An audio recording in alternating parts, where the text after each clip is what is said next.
If you think like, act like, or are trying to grow like a franchise, then the Franchise Euphoria podcast is for you.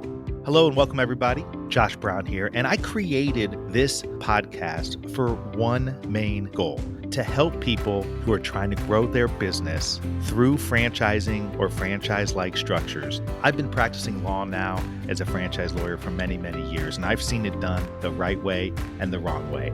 This podcast is not filled with a bunch of legal mumbo jumbo. Rather, I talk with real people, people who have been there, have done it, are doing it right now.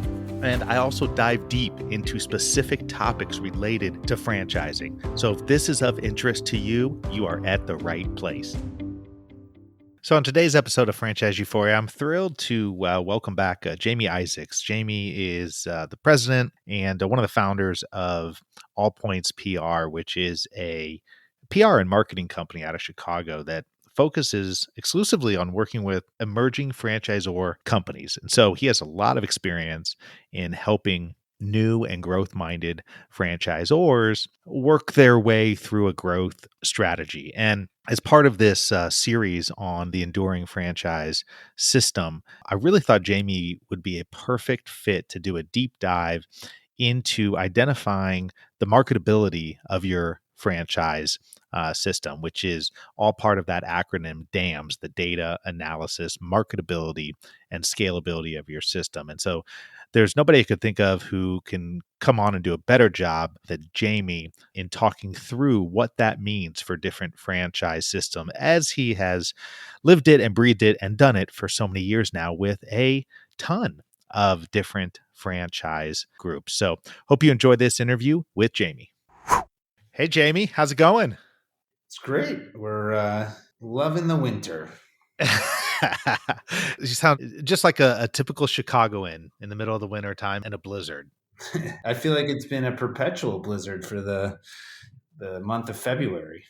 Yeah, exactly. Well, thank you for during a blizzard coming back on. Obviously, you've been on the show before talking about PR and marketing, and you're a go-to with your company, AllPoints PR, that's based in Chicago, but works with franchisor clients across the country. I specifically thought about you to talk about one very specific topic of marketing and marketability of a new and emerging franchise system. So I'm working on a series for my podcast that focuses on that, and I'm trying to get some outside experts on that. And I thought, man, Jamie Izaks has to be the man to go to talk about this. So I know we've got about 25 minutes, and so I want to dive right in. Okay, when you're working with a new franchisor company and you're trying to position them to have the best opportunity for success and to be in the best position to grow, what are some of the things that you look to do, look to find out? What are some of the things that they need to do to help position themselves to be able to grow? Josh, thanks for having me on again and for your trust in my opinion. So that's appreciated. And to address your question here, where do we focus to really position an emerging franchisor so that they can build that lead flow or at least that interest within their franchise is to really look at the successes that got them to this point. You don't have typically a franchisee to validate the concept. So that's obviously a huge component when you've got great franchisee validation. But let's say that doesn't even exist at this point. You're really looking at what has made them successful up to this point.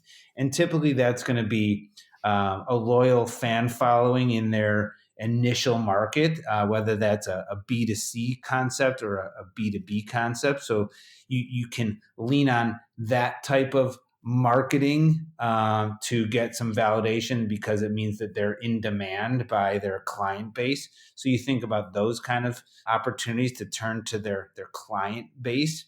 And then you look for proven profitability or some kind of performance indication that shows that they've grown their business or have exceeded the industry averages in their vertical industry. So we're looking for those kind of things. We're clinging to the important elements that a franchise prospect will look to, of course, within the legal limits of franchising, of what you can and cannot share from a financial standpoint. But anything that will validate in those early marketing stages is what we're looking for. And that's what we dig into, and we exploit that, so to speak, through an integrated approach that elevates these attributes that make the brand attractive. So we'll do that through PR, through social media, through email marketing, website content, all these things that really create the look and feel of something that someone's investing their life into, essentially, for at least 10 years usually. So we have to really illuminate those elements that are credible and validating to someone that will potentially invest a significant piece of their lifetime into it. Yeah, when you talk about social media and you talk about PR, they kind of flow into one another. They kind of get merged within one another a little bit. When you guys work on PR, the public relations side, are you mostly focused on earned media, relationships that you have depending on, where the franchisor is, where they want to be, where they want to attract franchisees, and trying to combine a digital approach, through social media and otherwise, along with getting other, whether it's reporters or outfits or parties, whatever the case may be, to also be at the same time putting out information about that franchisor and what they're doing. I mean, is that how you guys approach it? Well, that's a significant part of it. I mean, we really have these four core pillars of our business that, the leading edge of PR today is a mix of elements. Public relations has this mix of earned media, which is the publicity that you're referring to, that the traditional PR. It has owned media, which are things like emails to individuals that are within your database already, within your CRM. So that's kind of content marketing, we call that. You've got the blogging part of it, that's owned media. Organic social media is really owned media. And then you have paid media, things like digital advertising on social media and Google. And those things are really all part of PR at this point. They're also part of other forms of marketing, but PR has adopted portions of them that elevate that public relations component. And because PR writes so well, PR is always kind of turned to as the writing experts within organizations and at the agency level. We've been able to, in PR, blend into it very effectively social media. It's meant that we've had to employ people that really understand graphic design and how to do that, and digital marketing too. So PR has evolved to include these elements.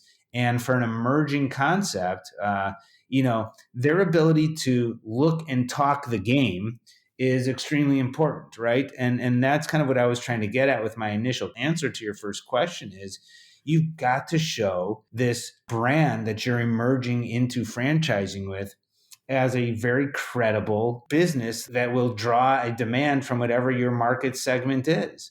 And the best way to do that is to blend this marketing mix because you have to connect with your audience several different ways. If you're just going to use PR, you're going to miss out on maybe 2/3 of the audience. If you're just going to use social media, you're going to miss out on another segment of the audience. So by mixing these things in a cost-effective way that presents your emerging concept as something that is bigger than what it really is, because that's essentially what you have to do. You have to show yourself as a brand worth investing in, and that brand has to demonstrate itself just like any other investment that your prospect is thinking about getting into.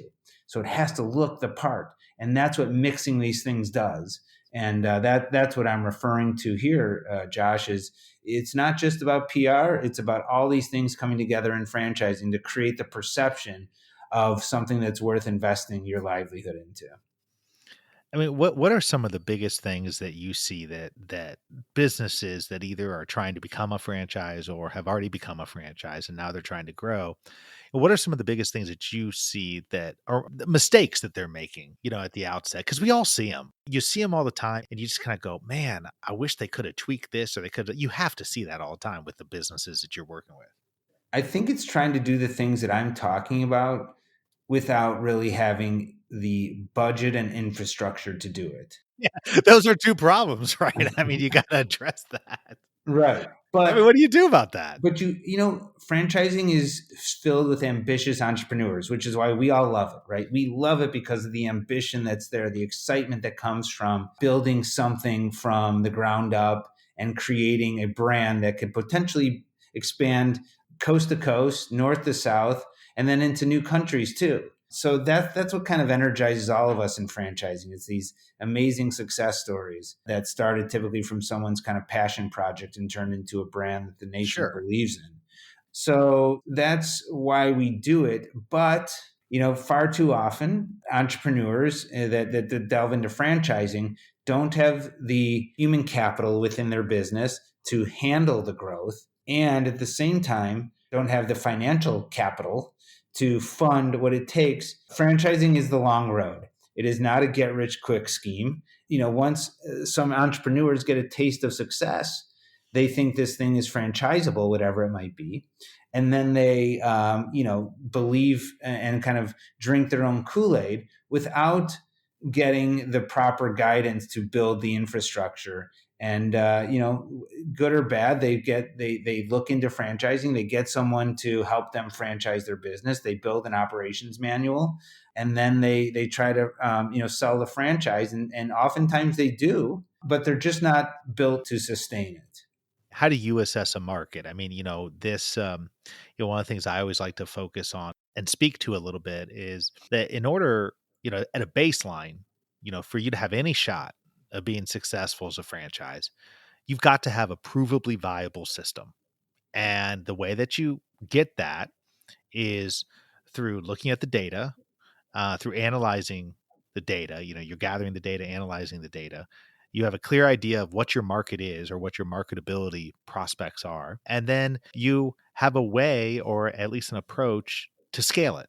You have to have all those things in place to have any shot at franchising. And as we talk about today on the marketing and marketability side, it's a lot easier, right? When you come in and somebody's already got a whole number of franchisees under their belt and you can kind of see what's worked, what hasn't worked.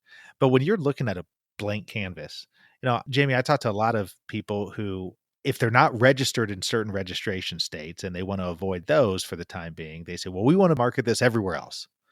And I'm not a marketing expert, but my philosophy is, why do that? Why don't you pick some areas that are relatively close by to you, that have similarities to the geographic regions from which you have had success, and go target those areas, and figure out how many of your franchise businesses you can put in those areas first and forget about everything else. Forget about trying to be everything to all people and trying to think and not restrict yourself at all, and really kind of focus in on the areas that are in your backyard. To me, that seems like a logical way to approach marketing, especially when you're first getting started. What do you think about that?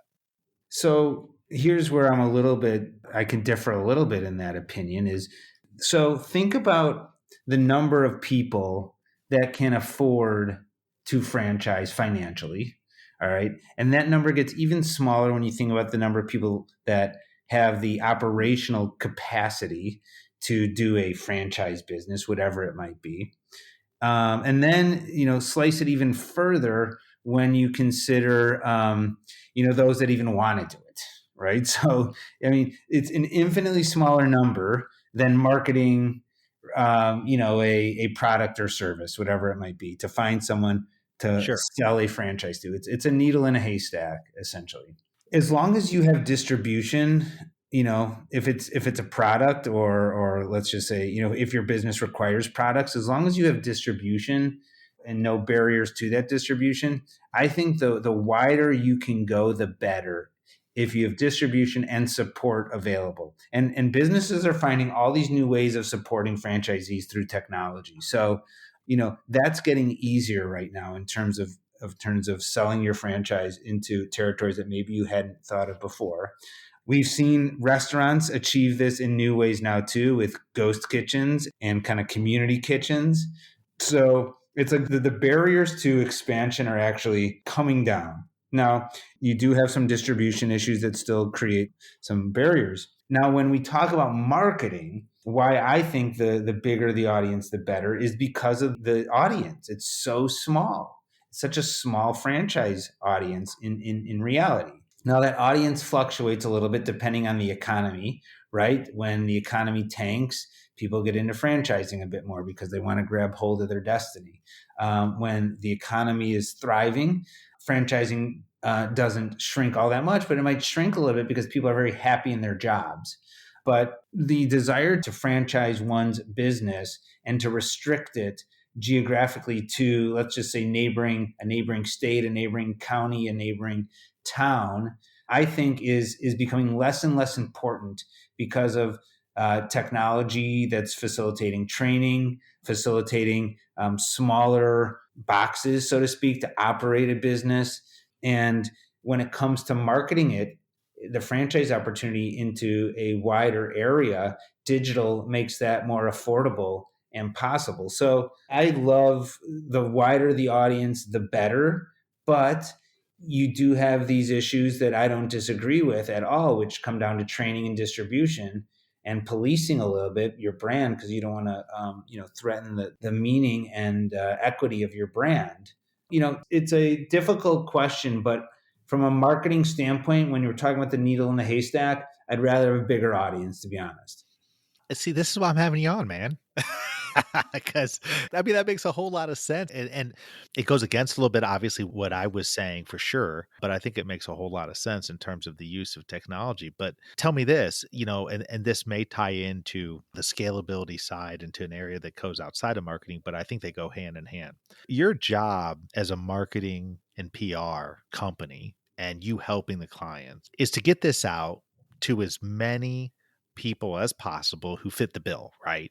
I mean, Right. you got to get it out to people you want, because to your point, right? I mean, it's already a smaller audience, and you want to get it out to as many people as possible because you increase your chances of the franchisor making a sale and so forth. But how do you butt that up against the notion or the idea that a franchisor can grow too fast, right? You get the opportunity. Let's say they don't have the financial restraints. What is the right way, or how do you deal, I guess, in your experience with, trying to get it out to as many people as possible, get the word out, build the brand up, find the right people to get on the bus, and also trying to, I guess, make sure that they have the support operationally to support that growth? We have a great case study right now. And, I can't mention any names, but, we work with a brand that when we met them in February of last year, exactly a year ago at the IFA convention. Right before COVID. Yes. I mean, literally a year ago, right? We're just about on that exact spot. And they had a handful of locations, but had all the pedigree of growing a franchise. And I'll just kind of leave it at that. Fast forward to right now, and they've sold over 50 units and are opening. They're about at 50 units open right now. And that's fast. That's really That's fast. really fast. And there's no way you can scale an infrastructure, right, to support that. I don't think. They were definitely not scaled, internally to do that. I'm not talking about, this isn't like one of those franchise umbrella companies that's got 7 other brands underneath it. It Yeah. was the entrepreneur had the pedigree of growing a business, and the entrepreneur was successful in doing that, but didn't have the infrastructure to support all that. So what happens most often is that, and I think you know this, Josh, is the franchisees are the ones that get upset. Well, not only do they get upset, they get screwed a lot of times, right? I mean, it's not just about being upset. I mean, it's and I don't know what company this is, but I know for a fact there's another company, and I even had them on my podcast. The president had reached out and we talked all about it. But there's another company that, Cycle Bar is an example, and they came on because when they first grew, they grew really, really fast, and they didn't get it right. Right. And they had franchisees signing up for too large of spaces. And those early franchisees really got screwed. So absolutely, that's what you're talking about, right? That can happen, right? I mean, I'm not saying the franchisees are getting screwed. I don't know that. I just know that they're not maybe getting the internal support that they should be. And if that means they got screwed, that And could those are be. my words, not yours. Okay. So, but I know they're upset. And sometimes that comes out on us. We're doing our best to be that resource that our client wants us to be. But, that's the downside. Now, kudos to the franchisor in some regard because they have a good problem, I think. It's only been 9 months, let's say, and they're doing their best. I think they have the best interest, and we don't want to align ourselves with people that are just selling a bill of goods, right? Like we actually think that Sure. they have a good business model and they have the pedigree of doing great things. The concern is that now they need to scale their business. And I think we got ourselves into a situation where we're trying to do our best, but our human capital, frankly, isn't set up to be everything to that franchisor either. And without internal, resources in the franchisor side, now we're more than just what we signed up to be to them. And we want to keep our franchisees happy, or it's actually their franchisees. We want their franchisees to be happy, who, by the way, we don't really contract with necessarily. Our relationship is typically with a franchisor. But if they're happy, the franchisors are happy. Exactly. So, it can get a little sticky when you grow too fast as an emerging brand. Do you think that that is worth the risk? And I think it's and I don't know the answer to it, and I mentioned a minute ago Cycle Bar, and I'm not picking on them. I mean, we talked about that whole scenario and how they grew too fast, and they did a lot of things to rectify that way Right. down the road. My only point being is that at some point, if you're growing too fast, something has to give, right? Yeah, I mean, I think in this case, Cycle Bar clung to a trend. Given, their, I don't know this to be the case, but given their infrastructure and the leadership that they had probably a good amount of muscle to make this thing grow fast, and they were getting in a trendy franchise model. The client that I'm referring to, frankly, is not in a sexy industry at all. Was taken by surprise at their success, frankly. And they say that to us today. Like, this is going faster than we ever thought it could or would. And it's a fine problem to have, but they're not saying this, but it is getting them into a little bit of trouble with franchisee satisfaction. Cycle Bar, like I said, was smart enough to make some adjustments at some point and right the ship. And I think every reliable, responsible franchise does do that, and hopefully it doesn't get them into too much trouble before they get to that point. Yeah, but do you think that, and this is, it's interesting because I think it's more of a philosophical question. I mean, I know with franchisors, it's sort of, I've never met a franchisor that doesn't want to grow their franchise fast, ever. I've never met one. I don't know if you have, because I think at the end of the day, they look at the investment that they make into the franchise system. They're, as you said, these are passionate entrepreneurs who typically have started something that's now caught on and they just want to get it out to everybody that they can. And I think that that's wonderful. And I think that that's probably music to your ears as well on the marketing side. I just have always wondered, how do you balance that? Is there even a way to balance it? Or does it just purely matter, like in the case that you're talking about, where your client didn't even expect it and it's all of a sudden happening in a maybe a much more organic type way. And at the end of the day, there is a part of me that understands that, if you have the sales and you are selling more than you think, then the money shouldn't be an issue. And it's more about making sure that you have the right people or the right abilities to get the right people in place. And usually you can do that pretty fast. Yeah, I mean, I don't disagree with you. I think the franchisors that are set up to achieve strong growth typically aren't in a ton of financial issues. They just aren't. They're not resourced properly from a human capital standpoint, or maybe even a talent standpoint as well. So the opportunities are there for a franchisor to do it right. And if you hold back on the growth a little bit, you're more likely to achieve franchisee satisfaction.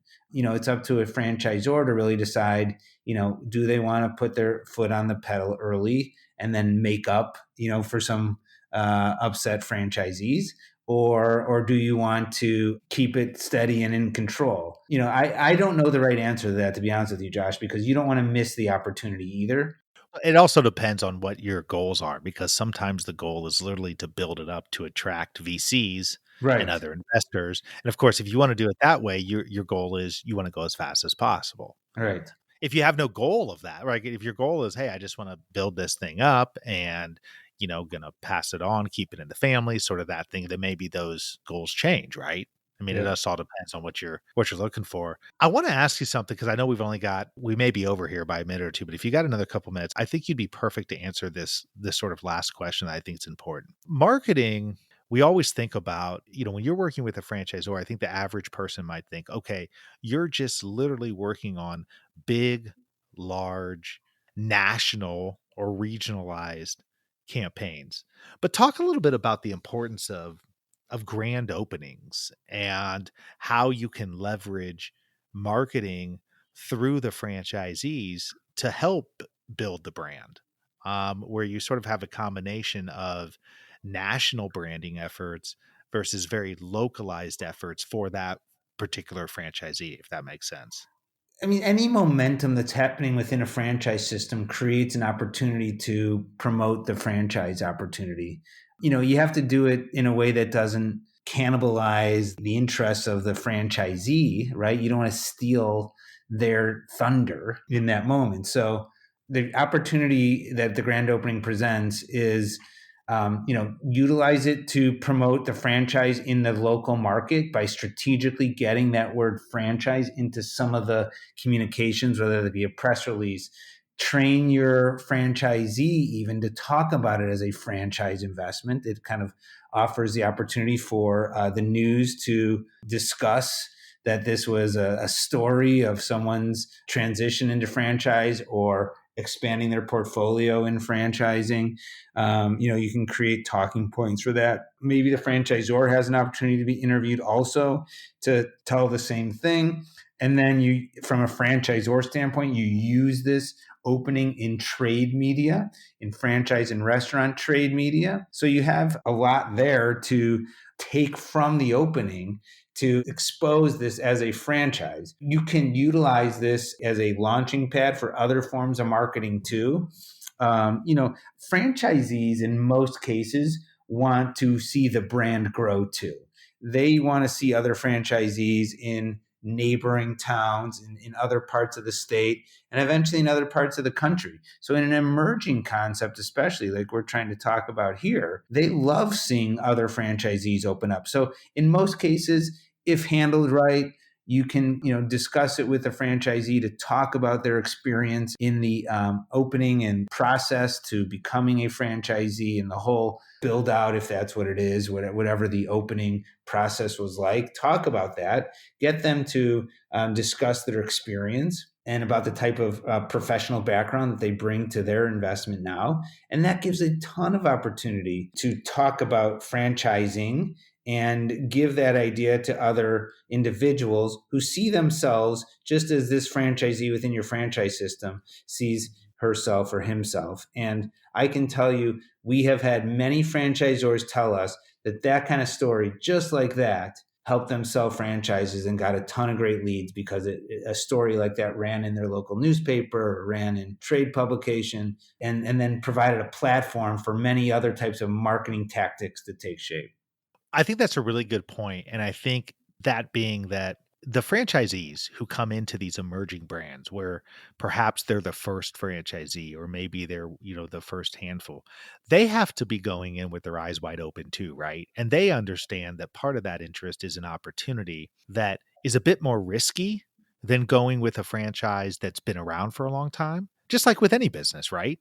But what they're betting on is what's to come. So you're right. I mean, they do. They want that franchise system to grow. And so I do think part of that responsibility, a large part of that is, hey, Mr. and Mrs. Franchisee, you understand, and there's an open line of communication from the franchisor that, yes, we've got systems in place. Yes, this is our plan for growth, but we're learning as we go as well. And everybody has to kind of understand that and be a part of that. And I think that can help alleviate some of the growing pains as well, because if the franchisees have a clear understanding of that, that they go in with their eyes wide open as well.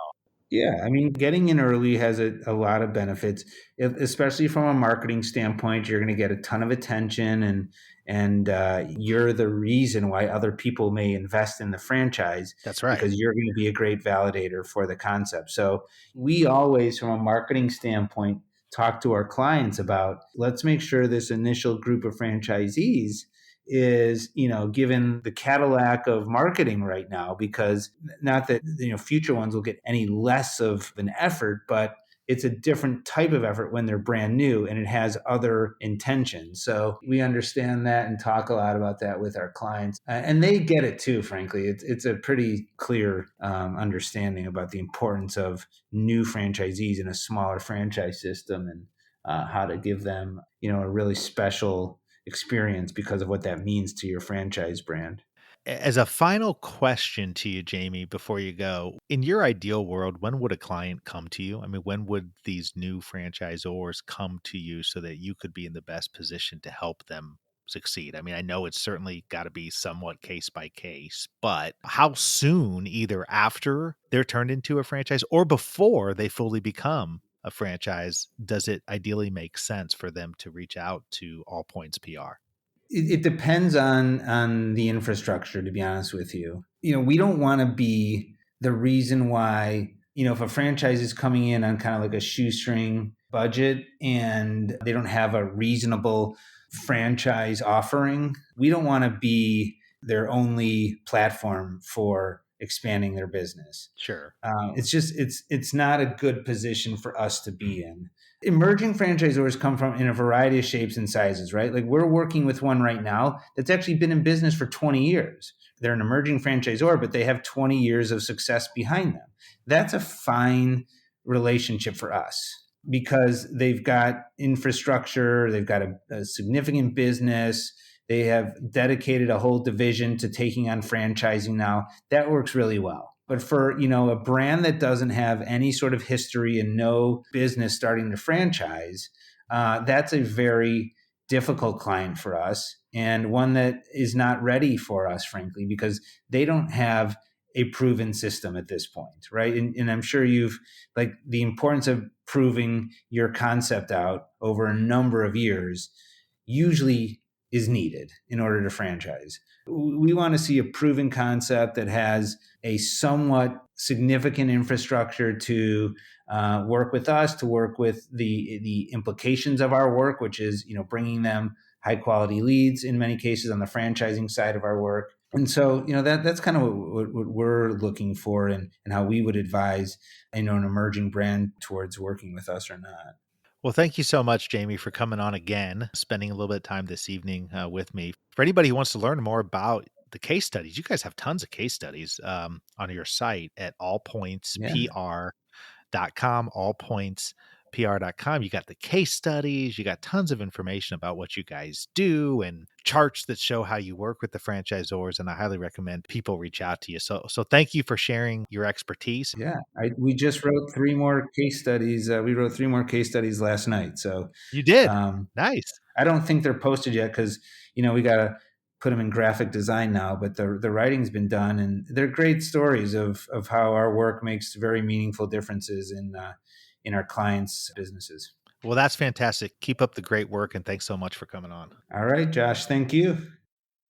So I really hoped you enjoyed that interview with Jamie Izaks. It was so great to catch up with him and really kind of go back and forth a little bit on different theories on marketing. But the thing with Jamie is that you get a straight answer and you get an honest response on his philosophies and the philosophies as they relate to the franchise industry. And I think one thing that this interview proves out is there's just no one right way to do anything. There are multiple ways that you can direct your business to success. I think the important point overall is that you need to be guided by good data, and you need to have good people and good companies helping to guide you based on the industry that your franchise is in, based on the marketing sector that they're in, and the goals of the expansion of the company and the goals of the PR and marketing for the company. So thanks again to Jamie. Really a fascinating conversation. conversation. And finally, next week, to kind of finish out this series on the enduring franchise system, I'm thrilled to be welcoming Jim Donnelly from Restore, a very, very fast growing franchise company who's going to provide a lot of information, really good information about the value of systems and the value of data, and kind of really wrap everything up with a nice bow as we finish this series. Thanks so much for tuning in, and we'll see you next week. Thank you so much for tuning into another episode of Franchise Euphoria. If you enjoyed it, please head over to Apple Podcasts and leave a rating and review. It really helps to get this show out to more and more people. Also, if you have any questions, have ideas for guests or topics, please email me, josh@indyfranchiselaw.com. That's josh@indyfranchiselaw.com. And finally, please note that this podcast is for entertainment and educational purposes and is not in any way, shape, or form meant to be any kind of legal advice. If you're seeking legal advice, please contact a lawyer. Have a great one. Happy franchising.